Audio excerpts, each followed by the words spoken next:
Bueno, mi nombre es Daniel Ernesto Gali. Yo vengo de una familia de origen árabe, de Siria. Mis abuelos eran de Siria. En realidad mis cuatro abuelos son de Siria. Mi abuelo paterno nació en Hardy y se vino a la Argentina a fines en el 1890 por ahí. Se instalaron en Jujuy con el apellido real era Gale, Ghale, que quiere decir caro en árabe, pero en migraciones lo anotaron con la doble L y la I, así que quedó como un apellido de origen italiano, pero en realidad la familia es de origen árabe y es la iniciadora de la fábrica de dulces Otito.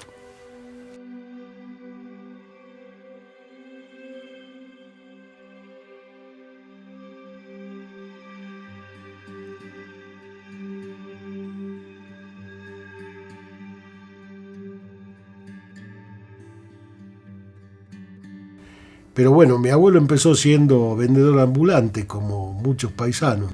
Después puso una zapatillería, pero a partir de ese almacén, donde trabajaba también mi padre, pudo conseguir los recursos para, y sobre todo mi papá, comprar una finca en la laguna de Yala.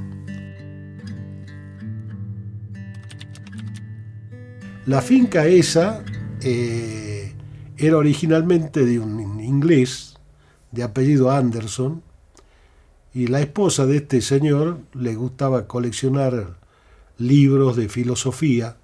Tenía una bibliotequita ahí en la casa, una casa que se construyó a lomo de mula hace más de 90 años.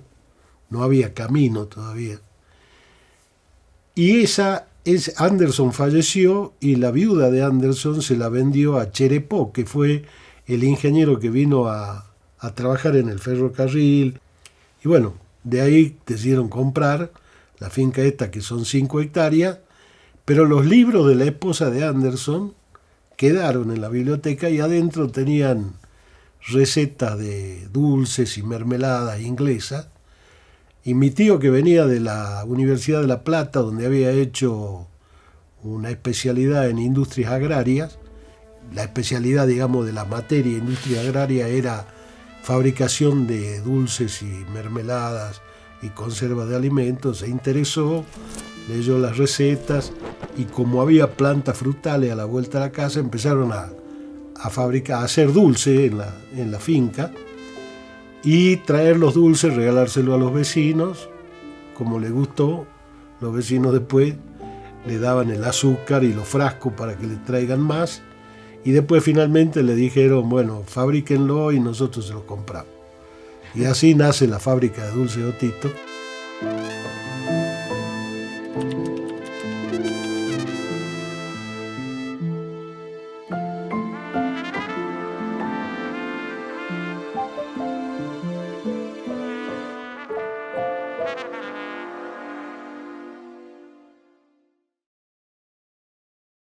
Mi especialidad fue, yo soy químico, licenciado en química recibido en la UBA, y fui a trabajar a esta fábrica de tomate con mi esposa, que era compañera mía de la facultad, y ahí tenía 24 años, 24. Y empecé a trabajar en la universidad. Carmen también se incorporó a la universidad. Ella empezó en química orgánica, es profesora de química orgánica. Ahora es profesora emérita de la universidad, ya está jubilada. Yo también, yo estoy como profesor consulto. Pero en esa época empecé en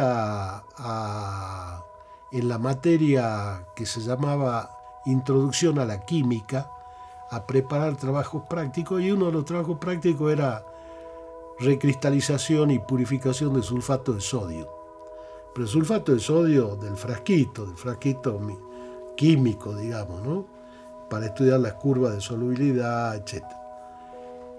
Y conocí a un señor que era especialista en electroquímica, que era español, Verdú de apellido, que había instalado en la salida del chorro del dique de la Ciénaga, había puesto una turbina para generar energía eléctrica y tenía una planta de lavandina, hacía hipoclorito de sodio por electrólisis, le vendía eso a Coca-Cola para lavar las botellas, pero él, por la sal, conocía la Puna, conocía San Antonio de los Cobres, y ahí lo conoció a un minero que era Robustiano Chocobar, que tenía una mina, un yacimiento de sulfato de sodio.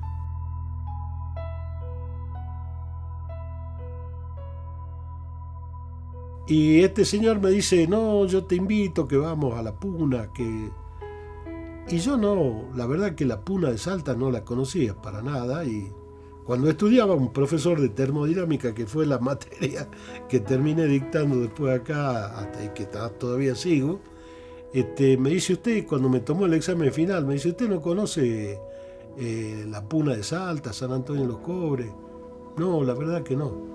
Dice, eso es mejor, es más lindo que el Gran Cañón del Colorado.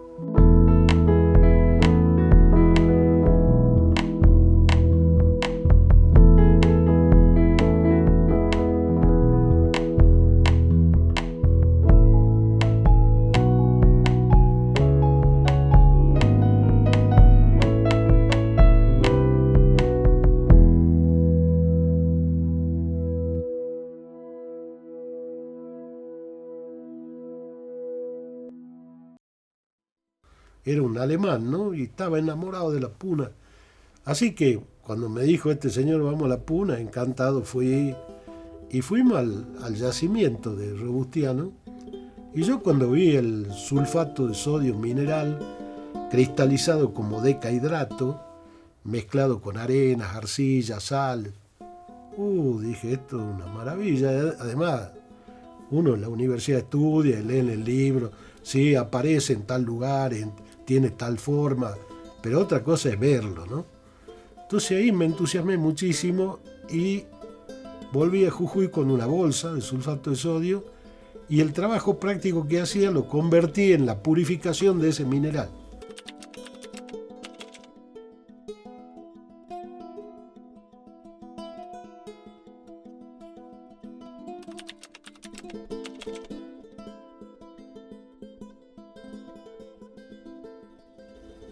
Y justo al frente de mi casa, acá en Jujuy, donde yo vivía en un edificio de departamento, vivía un gerente de Celulosa Jujuy. Y un día jugando al Scrabble, yo dije, ¿puedo poner un nombre químico en una palabra que había? ¿Puedo escribir sulfato? Y me dice, no me hablé de sulfato, tenemos la fábrica parada porque no tenemos sulfato de sodio, porque... Digo, pero ¿cómo no tenés sulfato de sodio? Acá en la Puna está lleno de sulfato. Y de ahí nació la iniciativa de hacer una planta para producir sulfato de sodio en la Puna.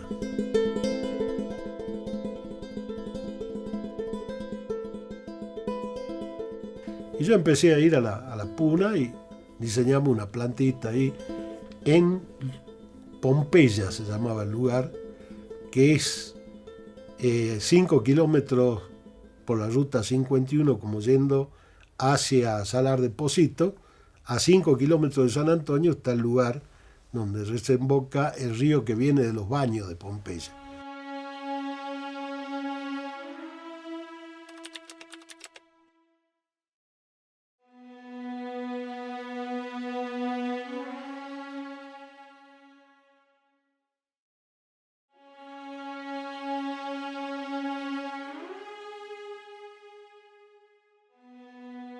Pero al mismo tiempo me interesó el tema de las pozas solares de gradiente salino no convectivo, y me puse en contacto con el doctor Luis Sarabia de la UNSA, que trabajaba en el INENCO, y la doctora Lesino, y decidimos empezar a investigar sobre las pozas solares. Pues yo la propuesta a Luis Sarabia, que trabajaba con pozas de cloruro de sodio, que tiene solubilidad constante con la temperatura en agua, el cloruro de sodio, entonces la poza había que estarla manteniendo permanentemente. La sugerencia fue, la hagamos con sulfato, que tiene solubilidad variable con la temperatura, y entonces va a tener un gradiente autocontrolado. Bueno, presentamos un proyecto a la CECIT, al CONICET, salió aprobado. Realmente era una invención, tal es así que yo ese procedimiento lo patenteé. La patente venció el año pasado, ya en el 23. Y no solamente era para producir sulfato de sodio decahidratado, también se usaba la poza para anhidrar, porque la poza se calentaba en el fondo a más de 60 grados, ¿no? Naturalmente. Vos viste que una pileta de natación no se calienta con la radiación solar, aunque uno le ponga abajo el plástico negro o pinte de negro el fondo, porque simplemente porque el sol se acumula en el fondo, se absorbe en el fondo, calienta el agua del fondo, pero el agua caliente es más liviana que el agua fría, entonces convecta y se enfría. En la poza, ¿qué se hace? Yo pongo un lecho de sulfato de sodio en el fondo. Entonces, cuando el sol calienta el fondo, el sulfato se disuelve y aumenta la densidad del fondo. Está más caliente y más denso. No puede subir. Entonces se arma gradientes de concentración y de temperatura que van del fondo hacia la superficie. Y todo ese gradiente térmico hace de tapa térmica, es como si uno le pusiera una tapa de telgopor a la poza, ¿no? Entonces puede tener la extensión que uno quiera. Yo tenía un 30% de Sociedad Minera Pompeya, pero lamentablemente cuando vino la guerra de las Malvinas, Pirquitas quebró prácticamente, y la empresa Sociedad Minera Pompeya cerró, pero yo tenía el procedimiento, quería seguir, me interesaba mucho la minería, así que busqué la forma de tener el yacimiento de Vega de Arizaro, la mina La Salvadora, que era un yacimiento relativamente chico de sulfato de sodio, pero suficiente como para trabajar. Entonces llegamos a hacer una planta en Vega de Arizaro y otra en Tumbaya para hacer sulfato de sodio anhidro. Entonces fui de nuevo a celulosa y le digo, bueno, está la posibilidad de reiniciar la producción. Se interesaron, el ingeniero Culfo era el que decidió visitar en la planta de Tumbaya, donde yo había hecho una poza y tenía un cristalizador. Entonces dio instrucciones que sí, que me van a hacer un contrato de precompra de mineral, y de esa forma yo tenía cómo moverme y empezamos a producir de nuevo.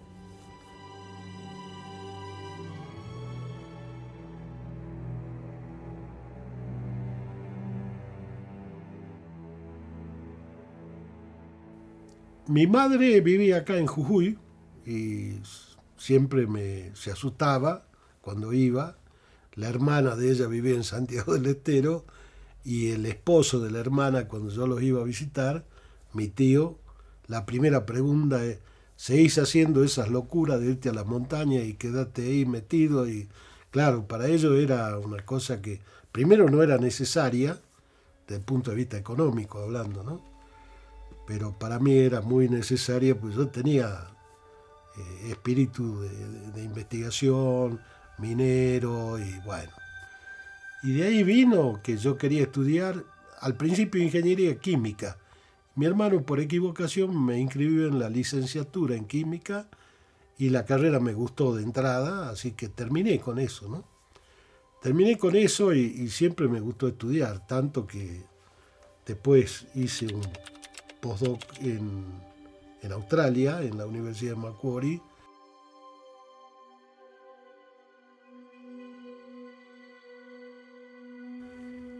A raíz de la hecatombe que vino para los pequeños mineros cuando se cerró el ferrocarril y prácticamente se paralizó todo, yo también tuve que parar mi actividad y me fui a San Juan a trabajar en otro salar, un salar que estaba en La Rioja, que era Laguna Brava.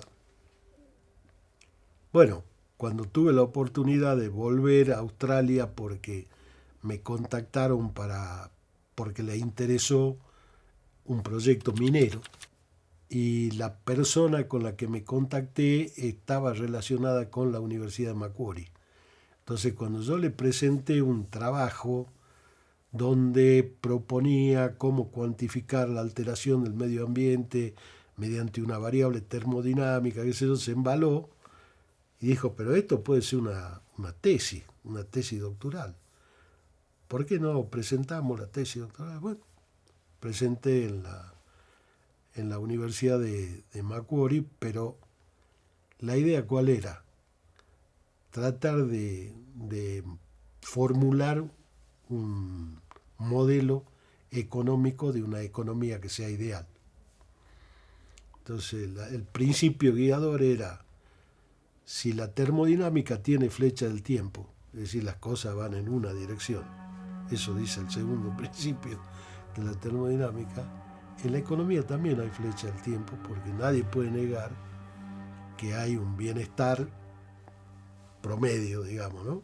Hay una dirección. Entonces, fue posible encontrar una ecuación, una relación fundamental, y a partir de ahí formular el modelo, ¿no? Y bueno, terminé la tesis, terminé siendo PhD de la Universidad de Macquarie.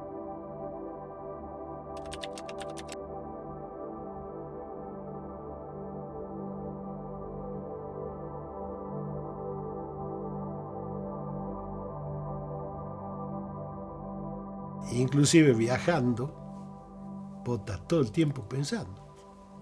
Yo tardaba 9 horas en llegar a Vega de Arizaro saliendo desde acá. Tenía que ir por la Quebrada del Toro, muchas veces se cortaba, había problemas, pero también funcionaba el tren.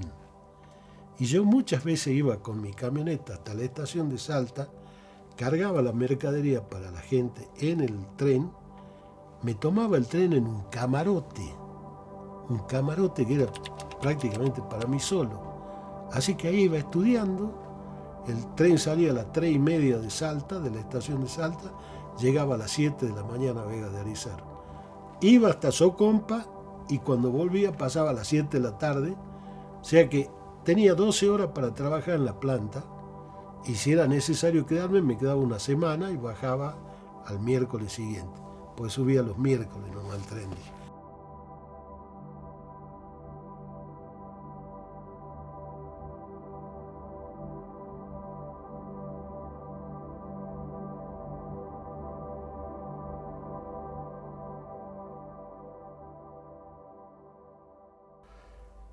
Me llamaron un día yo ya estaba acá, tenía una plantita de hipoclorito de calcio y hipoclorito de sodio, se lo vendíamos, con eso le pagaba los estudios a mis hijos, digamos, porque bueno, después de quedar en Pampa y La Vía, hubo que remontar, ¿no? Remar en dulce de leche. Y en el 97 apareció la relación con la gente de Australia, pero ya en el 2005 me llamaron para ver si me interesaba hacerme cargo de un proyecto para la explotación de litio en el Salar del Rincón. Mi respuesta inicial fue no. ¿Por qué? Por el antecedente de lo que había pasado con la minería. Entonces, bueno, pero por lo menos quédate como referente, no te hagas cargo, pero nosotros queremos que nos manden 1.000 litros de salmuera a Alemania, porque hay una empresa que va a hacer el desarrollo del procedimiento. Bueno, sí, eso puedo hacer. Voy, cargo los 1.000 litros, 5 tambores, 200 litros, se lo despachamos a Alemania. Y después de unos 2 meses, 3 meses, cayó el dueño, el que había comprado el Salar del Rincón, la propiedad del Rincón, con un manual, y me dice, esto es lo que me propone la gente. Como yo sé que vos sos químico, quiero que lo mires. Entonces yo lo miré, dije, pero los análisis de lo que parten para hacer el desarrollo son los análisis de la salmuera que nosotros mandamos desde acá y que la sacamos de una bibliografía. Y los salares cambian, son muy dinámicos. Entonces me pareció que no era muy serio el estudio. Entonces, con toda la argumentación, ahí tuvimos una charla larga. Este hombre, Philip Thomas, que vino con Sorrentino, el doctor Carlos Sorrentino, me dijo, ¿y por qué no desarrollamos el procedimiento? Y yo la primera respuesta, como tratando de zafar, digamos, la pregunta, fue porque no tengo laboratorio. Decime qué necesitáis comprar. Entonces hice la lista.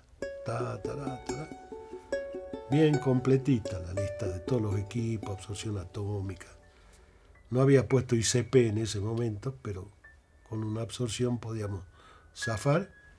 Y así compré un laboratorio, lo instalamos en Jujuy, en una casa vieja, y ahí empezamos a desarrollar el procedimiento, que terminó en un procedimiento que se empezó a aplicar en el Salar de Rincón para una producción de 1.500 toneladas. Era una planta de demostración industrial, porque en realidad esta era una junior que quería demostrar que el salar tenía, entonces se hacía los estudios geológicos y una aplicación del procedimiento.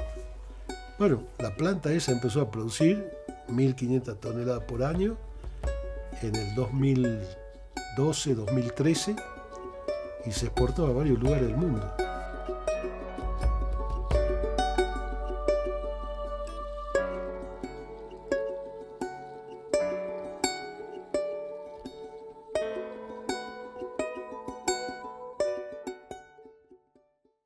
En el año 96 lo voy a saludar al secretario de Minería, que era Daniel Meilán, que me conocía mucho porque él era evaluador de la parte minera del Banco Nacional de Desarrollo.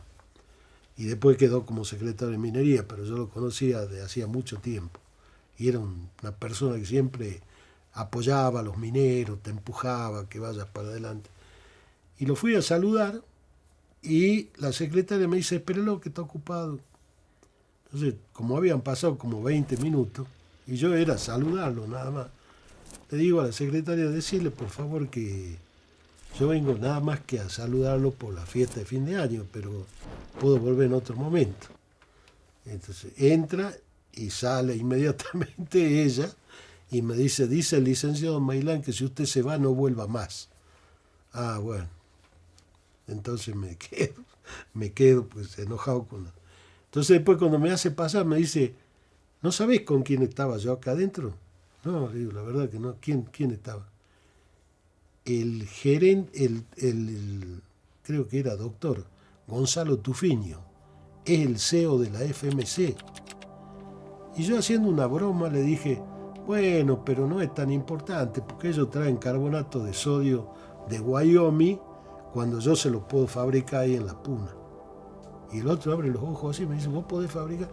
En ese momento la FMC tenía un problema muy serio y estaban a punto de cerrar la planta de carbonato de litio en Catamarca porque el precio del combustible era muy alto. El precio del carbonato de sodio, a pesar de que ellos lo importaban, ellos mismos de su empresa, los productores más grandes de carbonato de sodio en el mundo, traerlo al puerto, subirlo a la cordillera, llevarlo hasta el Salar del Hombre Muerto, le terminaba costando $350 una tonelada.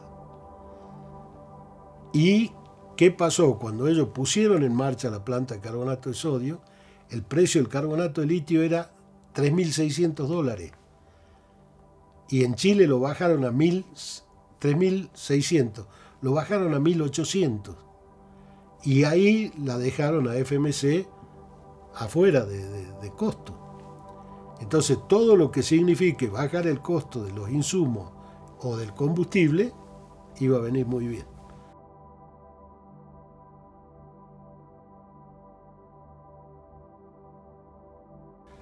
Entonces, bueno, me da el teléfono, que lo vea en Salta, Gonzalo Tufiño, y fui a verlo. Y había un gringo de la FMC sentado en un escritorio atrás. Y cuando yo le digo, me dice, ¿cómo vas a hacer el carbonato de sodio? Carbonato de sodio, si uno lo hace por el proceso Solvay, pues la soda Solvay, tiene que ser en una producción muy alta, ¿no? Tiene que hablar de más de 300.000 toneladas por año. Bueno, pero yo le dije, yo lo voy a hacer con el proceso Leblanc. Entonces el gringo dice, Mr. Gali, proceso Leblanc 200 years ago.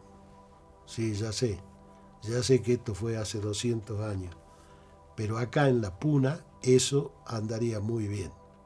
Y Gonzalo Tufiño se queda interesado y me dice, ¿por qué no me hace una evaluación técnica económica? Entonces hago la evaluación, le terminaba costando $120 la tonelada puesto ahí. Bueno, dice, como esto es medio poco creíble, tráeme una muestra del producto.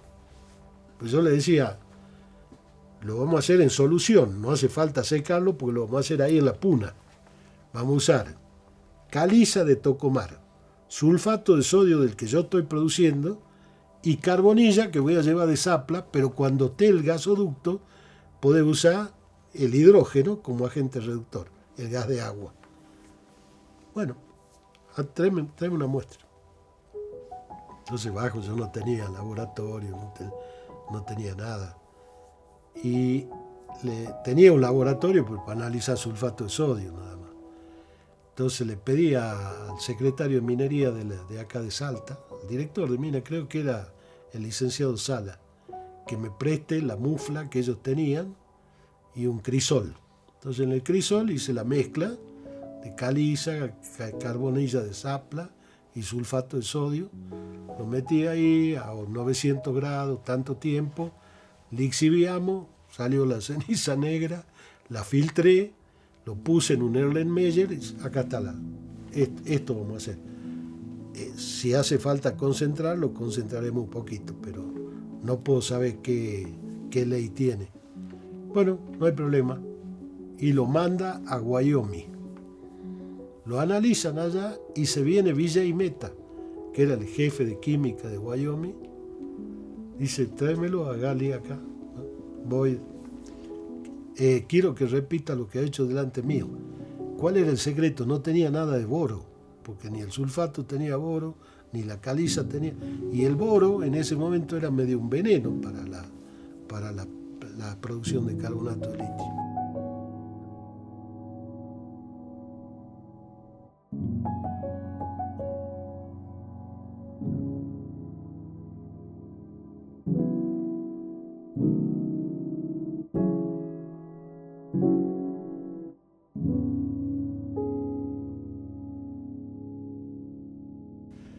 Entonces, vuelvo ahí a la Secretaría de Minería, repetimos todo, y la anécdota cómica es que cuando terminamos, eran las 2:30 de la tarde, y yo ya tenía el frasquito con la solución, me dice, sería bueno tener algo de clorhídrico para agregarle, para ver por lo menos el burbujeo.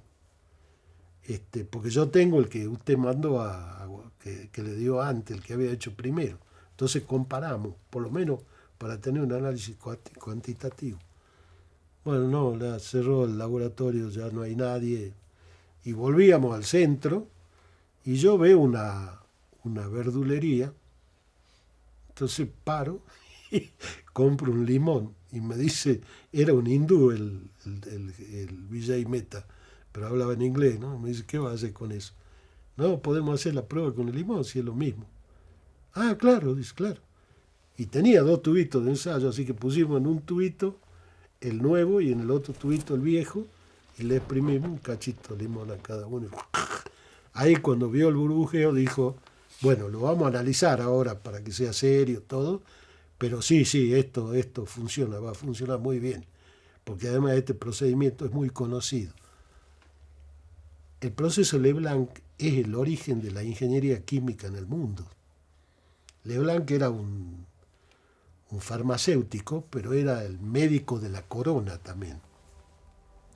Entonces cuando vino la Revolución Francesa, el tipo tenía, bueno, el rey había prometido un premio a quien descubra una patente para reemplazar el carbonato de sodio que tenía que comprar de Turquía, que le habían subido el precio. Entonces, ¿qué hizo Hizo su procedimiento y lo patentó. Y lo fusilaron. Se mató él, se suicidó, para que ningún plebeyo lo mate.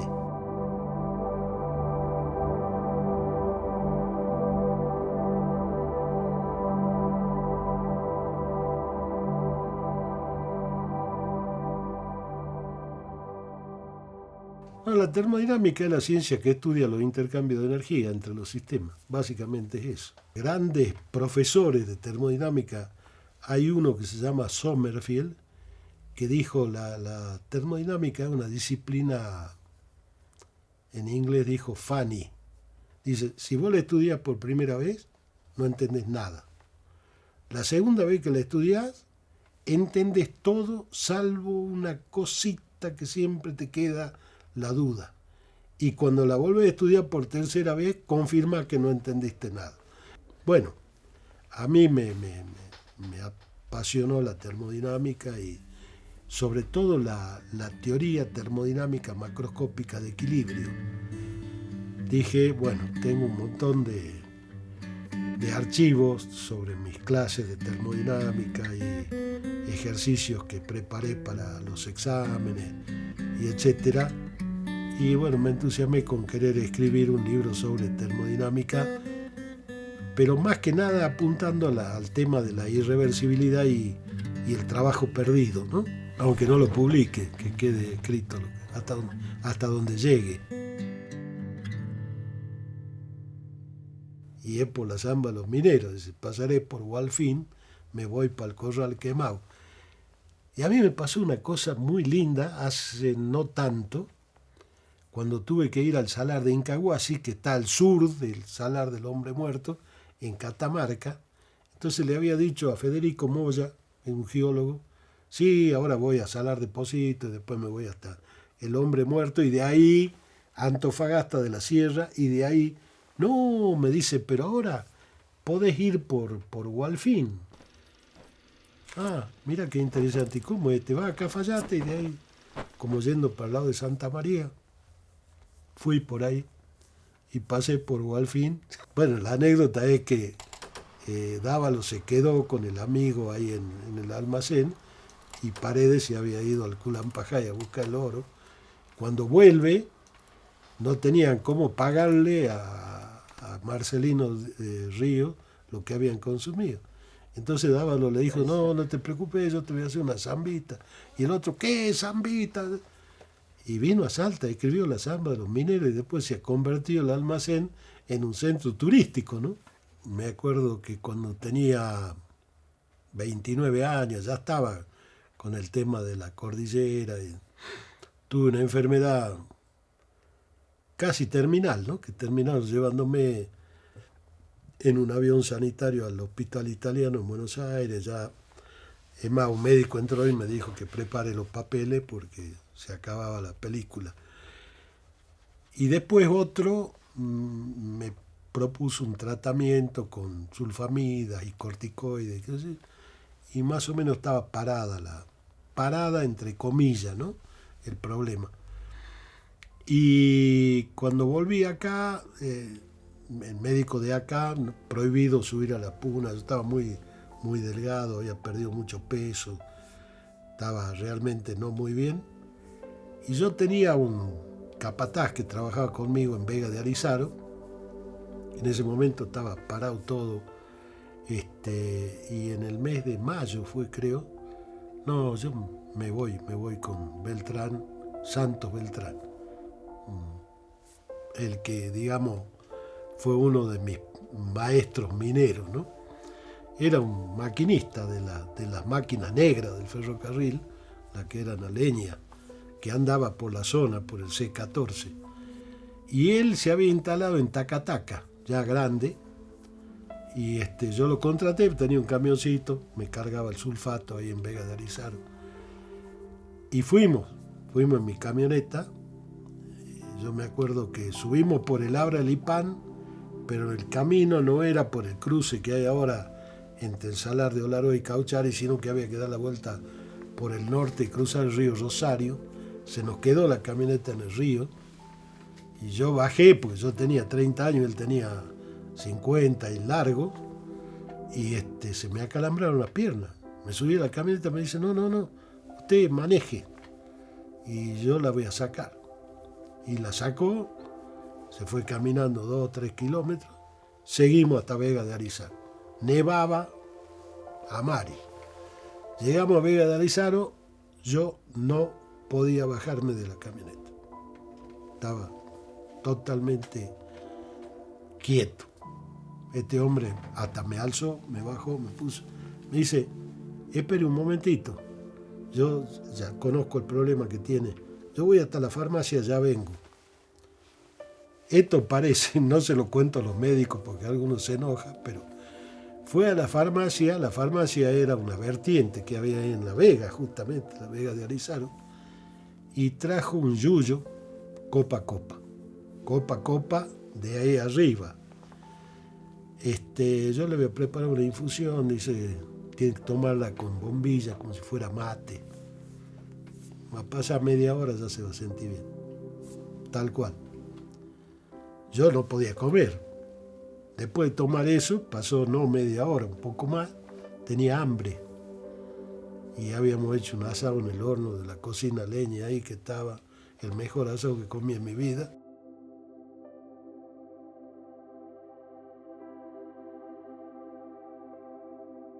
El arte del coqueo practico mucho, sí, y como buen minero, ¿no? Todo el mundo en la puna coquea, no hay vuelta que darle. Como me llamaron de la Academia de Ciencias Exactas, Físicas y Naturales para pedirme que escriba un artículo de un libro que se llama El hidrógeno y el litio, dos actores fundamentales en el desarrollo energético argentino, me pidieron que escriba el primer capítulo de la parte de litio, que es extracción y procesamiento de salmueras portadoras de litio. A partir de ahí yo le dije a la editora, yo no soy escritor, no soy Pablo Neruda, ni mucho menos, ni Shakespeare. Shakespeare tenía más de 25.000 palabras en su vocabulario. Yo si llego a 5.000 es si tengo que sumar algunos vocablos de la puna que aprendí después. Gran parte de mi tiempo lo pasamos con los chicos, la mayoría con mi señora, la otra parte trabajando en el laboratorio.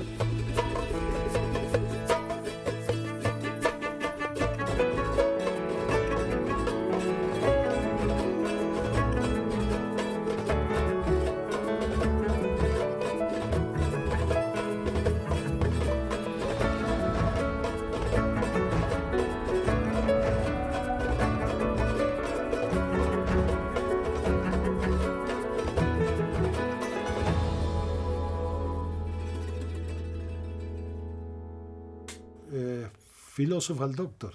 El título de la tesis, aplicación de la estructura matemática de la termodinámica para la formulación de un modelo económico ideal. Ese es el título. Sí, es loco como los mineros, ¿no? Increíble, pero...